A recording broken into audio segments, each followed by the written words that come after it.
Olá para você que me acompanha aqui no canal do meu tio Oscar. Hoje a gente vai analisar a produção Roma, de 2018. Você aí que é cinéfilo ou mesmo estudioso de cinema sabe muito bem que a realização de um filme pode ter múltiplas motivações. Desde uma demanda de mercado, colocada pelo próprio público consumidor, até mesmo experimentações de linguagem, ou então um desejo pessoal do cineasta. Essa última alternativa é a que melhor se enquadra para classificar a realização de Roma, que segundo seu próprio diretor, Alfonso Cuarón, trata-se do filme mais pessoal que ele já realizou na carreira. Eu quisiera tener todo y ponerlo a tus pies, pero yo nací pobre y es por eso que no me puedes querer. No pueden estar acá arriba. Yo lo cuidé toda la subida. Se va a enojar tu mamá. Nomás no se vayan hasta la orilla.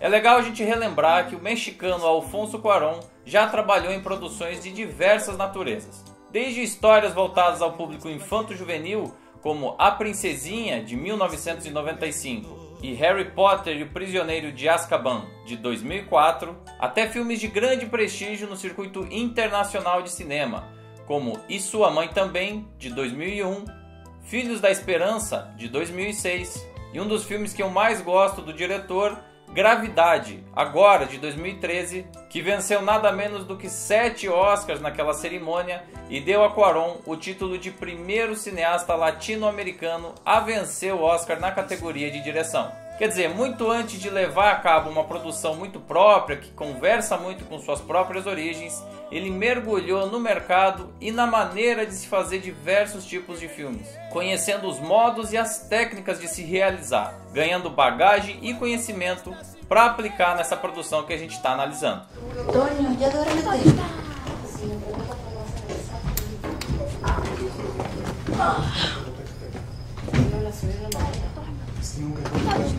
Todo está hecho un desastre. En el refrigerador me encuentro botes vacíos guardados. ¿Para qué guardan botes vacíos? Me bajo del coche, la caca del perro está ahí. Roma é o nome do bairro onde o próprio Cuarón passou a sua infância, e um simulacro muito interessante da realidade social mexicana da década de 1970. Nós somos apresentados como espectadores a uma residência de classe alta, onde vive uma família tradicional, por assim dizer, um casal com seus 4 filhos, mas que passa por uma crise de relacionamento, como a gente vai ver ao longo das sequências, e que contrata alguns empregados para tomarem conta daquele espaço. É aí que a gente conhece a personagem de Cleo, que dioturnamente se ocupa dos afazeres domésticos, fazendo a manutenção mesmo dos espaços, limpando, lavando louça, lavando roupa, mantendo as coisas em ordem e ainda fazendo o papel de segunda mãe ao ajudar na criação das 4 crianças.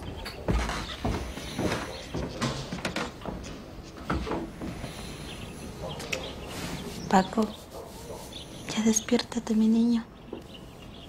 Ándale. Paco, ándale, que ya es hora. A Cleo é nada menos do que o fio condutor das intenções e reflexões do diretor com essa história. Toda e qualquer interpretação do enredo do filme tem que necessariamente passar pelo personagem dela, que é o coração do roteiro. E o que a gente consegue ver imediatamente, logo nas primeiras sequências, é a jornada exaustiva de trabalho a qual é submetida a Cleo. Todas as demandas de afazeres domésticos são destinadas a ela, que não tem sequer um pouco de privacidade e individualidade, já que ela não retorna para a própria casa para descansar, ela dorme no próprio emprego. Ela inclusive raramente sai daquele espaço, ou então sai junto com seus patrões para continuar trabalhando. São raríssimos os momentos de folga, de escapismo daquela realidade. Isso inevitavelmente faz com que as perspectivas de vida dela não sejam muitas. Ela não tem muitas escolhas e não tem como se desvencilhar daquela realidade. A sua condição particular reflete muito da desigualdade social que sempre esteve presente na América Latina e pode ser replicada em outros países do continente, inclusive aqui no Brasil. O único rapaz com quem ela passa a se encontrar para ter um momento mais dela, mais íntimo, Não só abandona, como também rejeita essa personagem, expondo também muito do machismo presente na sociedade. E pior do que isso, o filho gerado desses poucos encontros acaba sendo uma situação muito traumática na vida de Cleo. Quer dizer, não há respiro para a personagem. Cada sequência é ainda mais sufocante para Cleo e para a gente que acompanha a história dessa mulher. Ai, senhora Sophie. ¿Qué pasó? Es que creo que estoy con encargo. ¿Cómo que crees? Es que no me ha llegado el mes. ¿Hace cuánto tiempo? No sé. Ay, mensa. ¿Quién es el papá? Fermín, el primo del novio de Adela. ¿Y ya le dijiste, ya sabe? Es que no ve razón. Ay, mensa. ¿Me va a correr? Não espere ao longo das sequências a formulação clássica de roteiro, onde a gente tem o protagonista superando as adversidades ou então sendo compelido a conquistar algo. Essa é uma história muito mais contemplativa. A proposta narrativa e até visual foi toda construída a partir da contemplação das situações. E até mesmo a câmera nunca se mostra invasiva em relação aos personagens. A fotografia, inclusive, e é bom pontuar isso, foi feita pelo próprio Alfonso Cuarón em câmeras de 65mm. No geral são planos bastante longos, com poucos cortes e enquadramentos mais abertos, que reforçam toda essa questão da contemplação das situações e a falta de conforto emocional dos personagens. Tengo que ir al baño. Pero ya va a terminar la película. Tengo que ir ahorita. No me tardo nada. ¿Quieres un helado? Essa sequência do cinema é muito simbólica para exemplificar vários desses pontos que eu venho colocando. Perceba que a câmera, além de parada, privilegia mais o cenário e não os personagens. A tela de cinema tem uma importância muito maior do que as emoções e expressões dos personagens, até porque eles estão de costas. Isso acaba diminuindo a importância emotiva do ponto de vista das escolhas narrativas do diretor e fazendo com que o público intencionalmente não se envolva tanto nos dramas dessa personagem.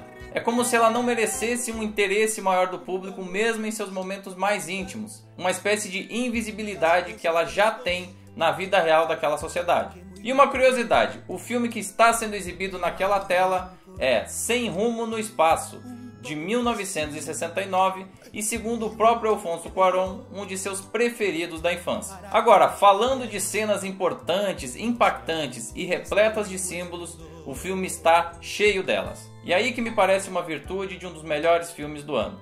Nenhuma cena ou sequência parece descartável. Toda a construção das cenas e da própria linha narrativa parece ter sido feita de forma muito consciente e meticulosa. Cada plano foi cuidadosamente estudado e nenhuma escolha parece ter sido feita por impulso. A própria cena de abertura, com os créditos iniciais, já dá uma boa prova disso. Tem também a arrebatadora cena da praia, já no final, da qual eu não vou me aprofundar para não estragar a surpresa de quem eventualmente ainda não tenha visto.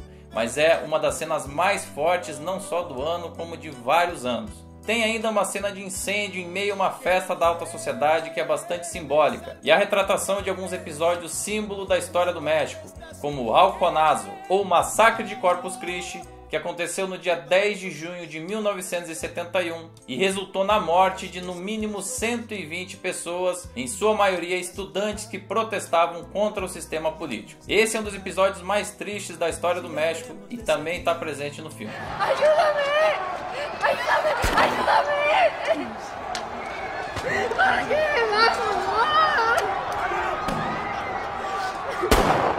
¿Por qué?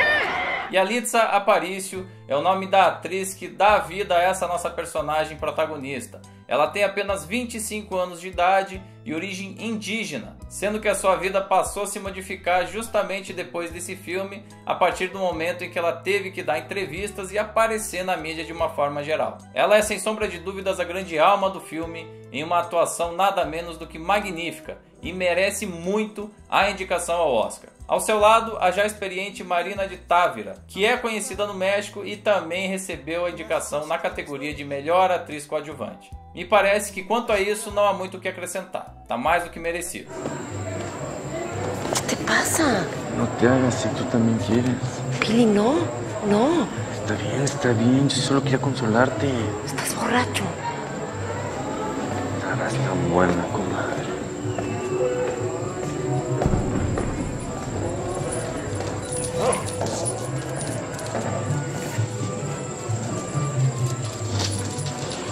Roma é um dos filmes mais indicados pela Academia em 2018 e já vem com um currículo bastante recheado. Antes da lembrança nas 10 categorias, ele já venceu o Leão de Ouro no Festival de Veneza, o Globo de Ouro de Melhor Filme em Língua Estrangeira e Melhor Diretor, o Critics' Choice Award de Melhor Filme e o prêmio do Sindicato dos Diretores, o que faz dele um forte concorrente da disputa. E se realmente confirmar esse prognóstico na cerimônia do dia 24 de fevereiro, ele entrará definitivamente para a história por várias razões. Primeiro, seria o único filme em língua estrangeira a já ter vencido na categoria principal em 91 anos de história. E segundo, representaria um posicionamento político sem precedentes na história da Academia. A gente tem que lembrar que esse filme é uma produção da Netflix, plataforma de streaming e não estúdio de cinema. O filme inclusive se envolveu numa polêmica pesada no último Festival de Cannes, que rejeitou a película por ela não fazer parte do sistema tradicional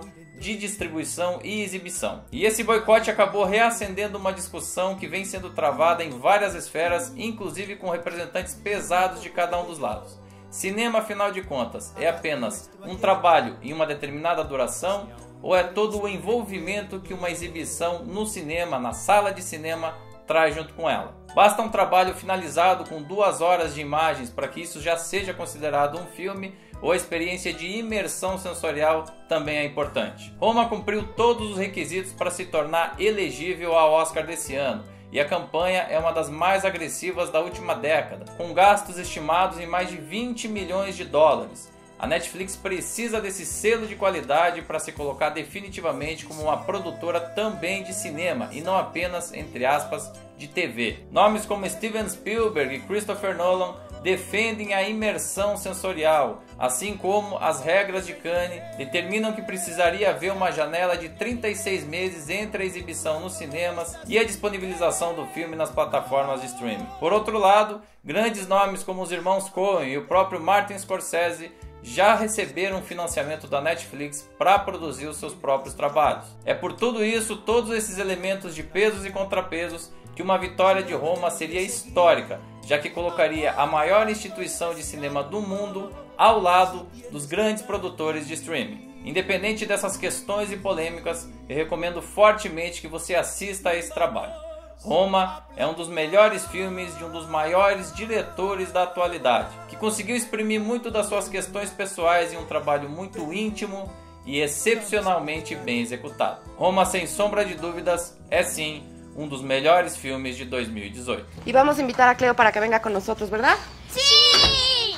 ¿Vienes? Ándale, te va a hacer bien. ¿Verdad, Adela? Sí, señora. Además, si no, los niños te extrañan, ¿verdad? Sí. Pero viene de vacaciones, ¿eh? No la podemos hacer trabajar. Sí. ¿Vienes? Ve, manita, yo mani con ni bella. Entonces, ¿vienes? Sí. E você aí, o que acha em relação a essa polêmica do streaming? É ou não é cinema de verdade?